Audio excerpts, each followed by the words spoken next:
to Mugello for event 10 of the International Touring Car Championship.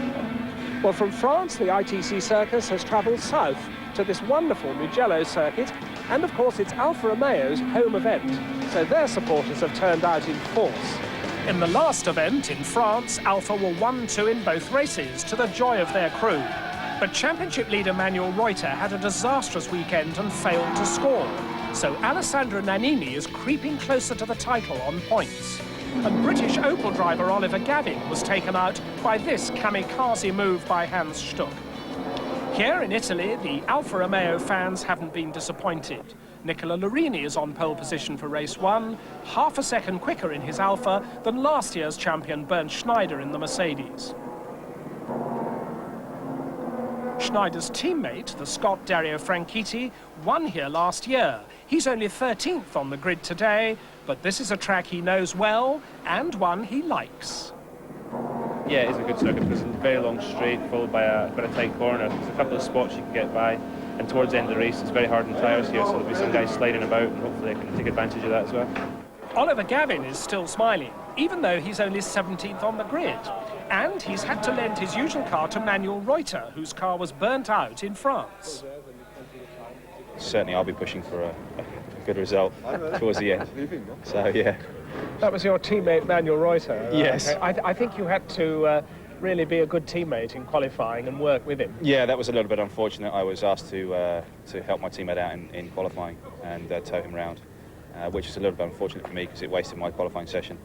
And he didn't really find any advantage from it. But, you know, sometimes they want you to try these things and you have to do what they say. So that's part of being in a team. So to the rolling start for race 1 with Alessandro Nannini and Bernd Schneider on the front row. There they are with Fisichella following them in the Alfa and the other Alfa of Alessandro Nannini on row 2. They come up to the line, the lights go green, and it's Larini and Schneider absolutely side by side. Schneider nosing ahead just a bit. And now Larini fights back. They're side by side as they go down the long straight towards the first right-hander. And the Alfa's on the inside. Van Ommen spins. Jorg Van Ommen spins his Mercedes right in the middle of the pack. Miraculously, everybody avoids him.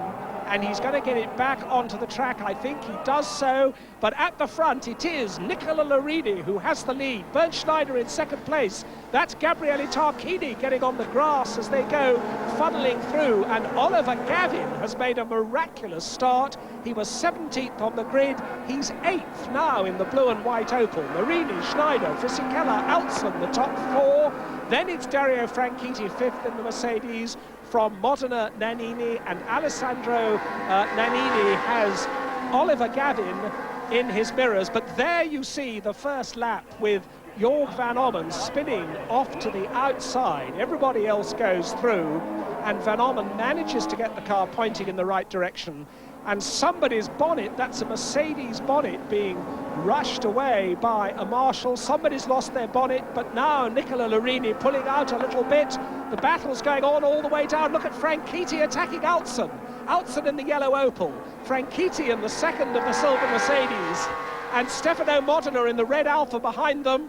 The red and white Alfa is Alessandro Nannini. Oliver Gavin in the blue and white Opel at the back of that 5-car battle for 4th place, with Uwe Alson just holding off the Mercedes of Dario Franchitti as they come funneling through the downhill right, then left. Franchitti looking for a gap, the rest of the field ganging up behind them. And Dario Franchitti won't be happy about this because the leaders are getting away. Larini, Schneider and Fisichella, the first 3, moving away. Alson in 4th place, holding up the rest. There is the black Opel, number 7, of the championship leader, Manuel Reuter, who is well down the field. And Nicola Larini pulling out over 1 second now. And I think that Franchitti has got ahead of Uwe Alson at last. At the front of that queue, there is the silver Mercedes in 4th place. Dario Franchitti is now 4th. But they're the 3 leaders, with still Larini, Schneider and Fisichella moving away. Dario Franchitti in 4th place, Uwe Alson pushed down to 5th, and Alson now being pushed by 6th man Stefano Modena. It's effectively 2 races, one for the top 3, another for 4th place. Oh, and that's the bonnet. That is Jan Magnussen's Mercedes, and that's where the bonnet came from. Magnussen now in the pits, where they're taking off the shreds of the old bonnet. They're having a quick look round, and Modena is off. Into the dirt goes Stefano Modena. I don't know what happened there, but Modena is out. And we're going to see, I think, what did happen. It was Oliver Gavin immediately behind him. Modena spins round. Now, did Oliver Gavin push him? Well, the officials thought he did, because Gavin is in for a stop-go penalty, and he stalled the car. He's come in for a 10-second stop-go penalty, and then he stalled the car, and that has delayed Oliver Gavin, who come all the way up to 7th place. Stefano Modena spun off, and the officials decided it was his fault. I wonder if Oliver will agree with that. And meanwhile, the battle's going on all the way down. That's Wurz moving up.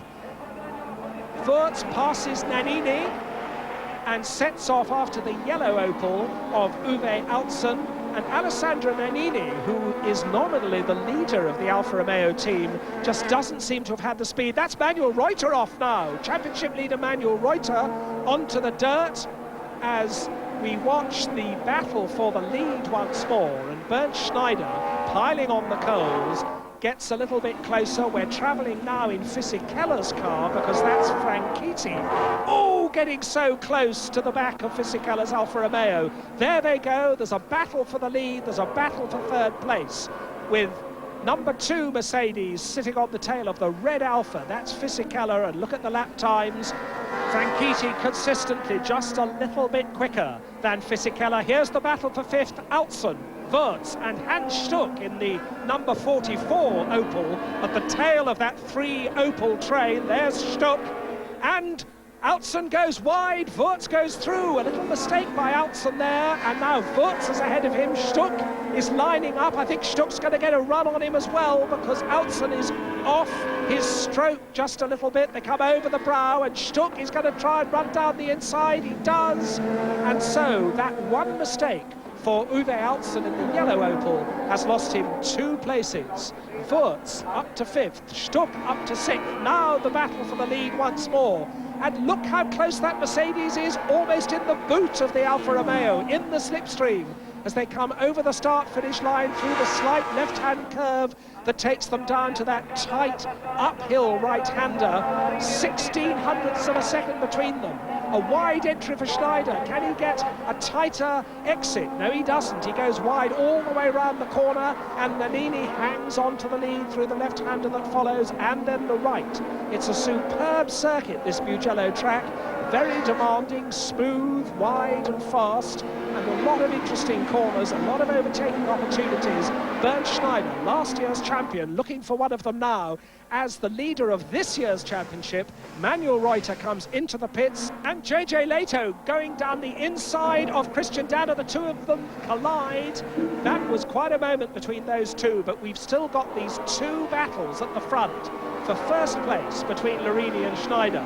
For 3rd place between Fisichella and Franchitti. There they are. That's Fisichella, number 14 in the red Alfa. Dario Franchitti, 3100ths of a second behind him when they cross the start-finish line. I reckon they're even closer than that now as they come down the hill towards the next series of corners. And Franchitti trying to decide where is he going to look for the gap. Nosing one side, then the other. And we see from the back of Fisichella's car with the onboard camera how Franchitti is weaving from side to side as he tries to find a route past Giancarlo Fisichella's Alfa. Fisichella, one of the young newcomers in Grand Prix racing this year, and of course Franchitti, a man who surely will be in Grand Prix racing before very long. Franchitti in the 2-wheel drive Mercedes, Fisichella in the 4-wheel drive Alfa, and this battle for 3rd place echoing the battle that's going on at the front of the field between Larini and Schneider. And I don't think that Mercedes could get any closer without hitting the back of the Alfa, but Fisichella keeping his head, keeping his line, and all at the moment Franchitti seems to be able to do is hope to pressure Fisichella into a mistake, and it doesn't look as though one's coming on that long downhill left-hander. That's where Fisichella has to keep the door shut, which he does so. Last lap now, and here come the leaders, Larini from Schneider. And as they go out of the picture, we look down the start-finish straight. There's a yellow Opel a lap behind, but where is the third place battle?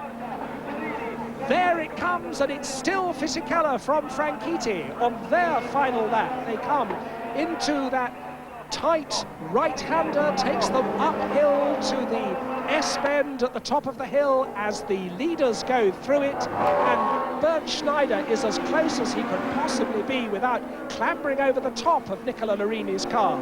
The crowd are getting two battles, a battle for the lead with an Alfa Romeo in it, a battle for third place with an Alfa Romeo in it. The crowd are willing on the Alfa Romeos. Norbert Haug in the Mercedes pit is willing on his silver arrows, but Fisichella still driving defensively. Oh, and I think Fisichella made a mistake, and now that's Franchitti alongside, but he couldn't capitalise on it. Rule 1 is don't make a mistake. Rule 2 is if you do make a mistake, get the car back on the line and get the door shut once more. And I have to say that Fisichella did that remarkably well. Franchitti just didn't quite have the opportunity to get by. He's still looking for it. Wide entry into the corner so that perhaps he can have a close exit and perhaps he can get alongside once more. But Fisichella isn't going to make that mistake again, or is he, as they come up over the brow, then downhill into the right-hander that follows, both of them running a little bit wide, missing the apex slightly, then the left-hander that follows, as the leading battle comes up over the brow towards the checkered flag, and it's going to be Nicola Larini's race. Nicola Larini takes the checkered flag, Bernd Schneider is second. But it's not over yet. There's still third place to be resolved as we look down towards the final left-hander. It is an Alfa. It's Giancarlo Fisichella leading Dario Franchitti as they come over the final brow, over the line. Fisichella is third, Franchitti is fourth, and in Giorgio Pianta's Alfa Romeo pit, all is delight and congratulation. A great home win for Alfa Romeo. Big satisfaction because winning Mugello is very important for Alfa Romeo. Larini is fantastic, and also Fisichella, incredible race. I think all public FC is fantastic, really. I closed up the gap between Reuter and myself, and now I'm looking forward for the second race, and I think it's quite open, everything can happen. Yes, Schneider closing on Reuter in the championship. We'll be back with race 2 from Mugello in a couple of minutes.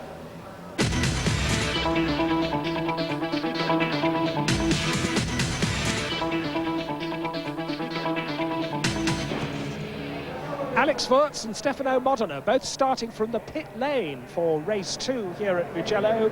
They didn't get out of the pits in time to join this rolling start, which has Larini and Schneider once more on the front row, and Fisichella joined by Franchitti on the second row. The lights are still red, now they're green.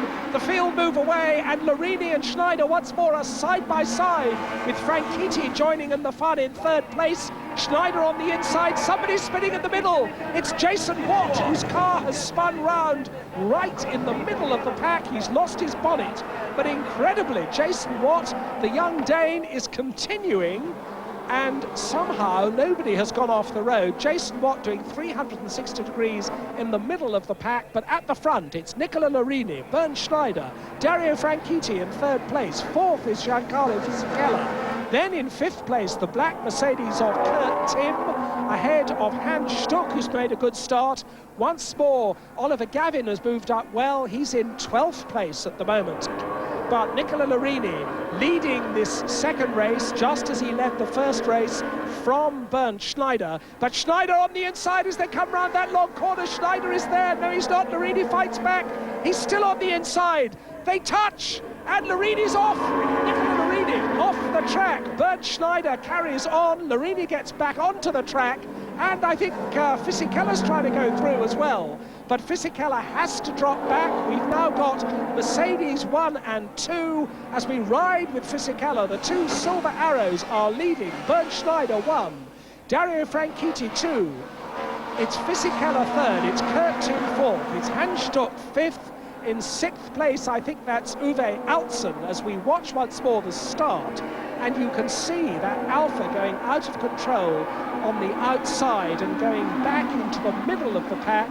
I think that Christian Danner's red Alpha gave a little nudge to Jason Watt, and Nicola Larini's in the pits and out of the race. And we see the incident again. Larini squeezed out by Schneider. The two cars definitely collided. Larini off the track on the outside. And this is Manuel Reuter, championship leader Manuel Reuter, who's been moving up, and with him has been moving Jorg van Ommen's Mercedes. There he is muscling past the other Mercedes of Bernd Mailander, number 4. But championship leader Reuter is only in 14th place at this point, and Bernd Schneider is battling for the lead. So Reuter will be concerned to move up further if he can. He'll be worrying all the time about the championship points. And there we see him again, squeezing through past Mailander on his way up the lap charts. Here's the third place battle now. Fisichella third, Kurt Timm in the Mercedes fourth. And that's Uwe Altsson squeezing ahead of Hans Stuck to take fifth place in that battle of the Opals. Alessandro Nannini in the other red and white Alpha well down the field at this stage and not looking in contention for victory as we ride with JJ Leto. That's the 8th place battle following Alessandro Nannini there.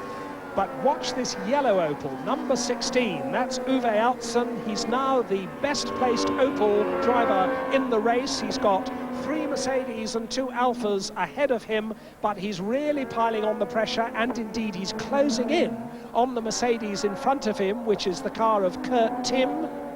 Hans Stuck getting a grandstand view of all of this, immediately behind him in his Opel. As now Uwe Altsson has a little look at the inside of that right-hander, but Kurt Timm was ready for him. But the pressure really on Kurt Timm now as they come down this wonderful sweeping downhill section, which leads to the long left-hander, which takes them onto the start-finish straight. They come down into that, and Altson's going through. Altson's on the inside, and he makes it. A brilliant manoeuvre there by Altsson, and that must please them in the Opel pit. And meanwhile, we've got an Alpha off. That's Alessandro Nannini in the gravel and apparently out of the race. As now we go back to the flying Altsson, who's now with Fisichella. He's alongside Fisichella. He's going for third place. Fisichella fights back. They're wheel to wheel as we ride inside Fisichella's car. And Altsson is easing ahead as they go through the left-hander, but that means that Altsson is on the wrong side for the right-hander that follows, and Altsson has to fall back. No, he's trying the inside now. And again, we ride with Fisichella, and the two of them are touching. They're so close. Altsson fights back. Fisichella determined to hang on to this third place. This is a battle for the third step of the podium, with 8 laps now left to run. And we've seen before that Fisichella is extremely good at keeping the door shut round Mugello, a circuit he knows very, very well indeed. What can Uwe Altsson do about it? Uwe Altsson is very, very determined indeed. And we've seen this year in several ITC races that Altsson does not like to be denied a place, and things can get just a bit too close if necessary. Well, Fisichella on his home ground in front of his home crowd is not going to give up that place, and that's the corner where Altsson did it to the Mercedes, and he's on the inside, and he's done it also to Fisichella. Fisichella sawing away at the steering wheel. You saw him in the cockpit, but Altsson has done it, and that is another supreme manoeuvre from Uwe Altsson, who now puts his Opel into third place, demotes Fisichella to fourth. Still Hans Stuck fifth. Stuck, in fact, has got past Kurt Timm's Mercedes and pushed that down to sixth place. But we see it again from that high camera. And Fisichella just a little bit wide as he went into the apex, and that was all that Uwe Altsson needed. A marvellous bit of driving, both of those cars with four-wheel drive. We've got Hans Stuck coming into the pits now without his bonnet. Now, what does that mean? Has there been a collision somewhere out of our sight? They're taking off the old bonnet. Oh, it's the same corner, and it's Fisichella once more. Stuck up with Fisichella, just boots him into touch. And Fisichella once more inside the car with him, riding as he slithers sideways and backwards off the circuit. He has been able to restart, but I wonder what sort of trouble Hans Stuck's going to be in. There is the leader, Bernd Schneider, on his lonely way, comfortably out in front, and in fact Hans Stuck is being disqualified. He's got his new bonnet on, but they won't let him out of the pit lane, and the clerk of the course is walking towards his car, and Stuck has been disqualified. Now, here's a great five-car battle with Manuel Reuter in the middle of it, and incredibly, this is the battle for 6th place. You remember how far down Reuter was, and in fact, it's going to be 5th place because that is JJ Leto's Opel, the other Rosberg car, Hans Stuck's teammate, and JJ Leto nursing the car back to the pits. Clearly some sort of terminal mechanical damage as Bernd Schneider starts his final lap. It's going to be a Mercedes 1-2. There's Schneider looking very comfortable indeed on his own. Franchitti second, Altzen third, Tim fourth, and the battle with Magnussen leading it in 5th place. Tarquini and Reuter, that means that Reuter is now 7th, and he needs to move further up in the points than that if he's going to hold on to his championship lead. There is the Mercedes of Magnussen, Tarquini, Reuter, Van Ommen and Alex Wurz at the tail of that little group, but it's Bernd Schneider who gets a very hip pit signal from the Mercedes boys. A great 1-2 for Mercedes, led by Bernd Schneider as he comes now down the hill and towards that crucial left-hander which has seen so much action today. The last corner of the Mugello circuit, the last lap for Bernd Schneider, the checkered flag waiting for him. A great Mercedes-Benz victory for Bernd Schneider. Dario Franchitti will finish second, Altzen third, Tim fourth. Norbert Haug and the Mercedes boys are celebrating in the Mercedes pit. A great result for them, but there's still the battle going on for 6th place. We've got 4 cars arguing over 6th place with Tarquini and Manuel Reuter and Van Ommen, and at the back of them it's Alex Wurz, and Wurz is attacking Van Ommen. Wurz goes onto the outside as they go into the final left-hander. Wurz is trying to go round the outside of Reuter as well. He's on the outside of Van Ommen, and he's going to get squeezed out. They're racing for the checkered flag. Tarquini, Reuter, Van Ommen, Wurz. They're going to finish in that order. A very exciting race, but a great race for Mercedes, and in particular for Bernd Schneider. What about that incident on the first lap? Okay, in the second race I did know that I have to take the first chance to pass him. He had cold tires, he was sliding around, and I was next to him, and he tried to close the door, but I was there. And I tried to brake, but it was too late, and I hit him slightly. But in this corner, slightly is enough. I'm sorry for that, but I think when he's looking television, he will see that maybe it was his mistake. So we have a new championship leader. Schneider leads Reuter by 2 points, and our boy Franchitti is third. Well, that's all from Mugello, and with the championship finally poised, join us next time at Hockenheim to see if Opel's Manuel Reuter can get back his championship lead on home soil. We'll see you then.